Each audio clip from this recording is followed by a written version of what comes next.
The next thing we need to cover is talking about zones.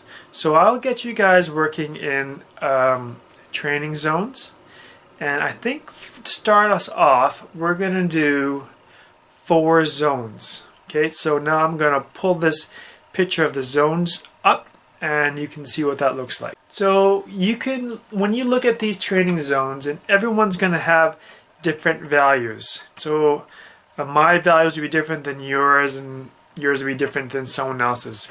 They're all based on our body, and because we have different bodies, the numbers are going to be different. That's if you're going by heart rate. And if you don't have a heart rate monitor, that's fine. What you can do is you can go by a description of the workout. So if you're doing an easy workout, go out and keep your effort easy. You can also do a perceived effort. So if we look at, say, zone 1, I'll give you a heart rate target after we do some tests.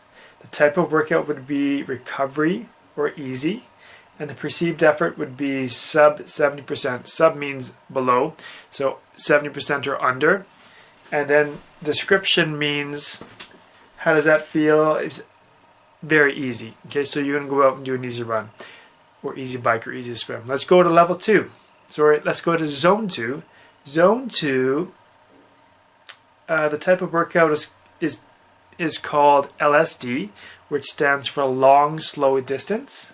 The perceived effort has gone up a little bit. Now we're sitting at between 70 to 79%.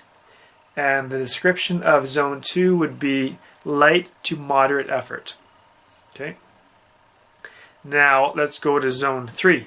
Zone 3, the type of workout, workouts could be things like tempo, fartleks, hills, and maybe some intervals.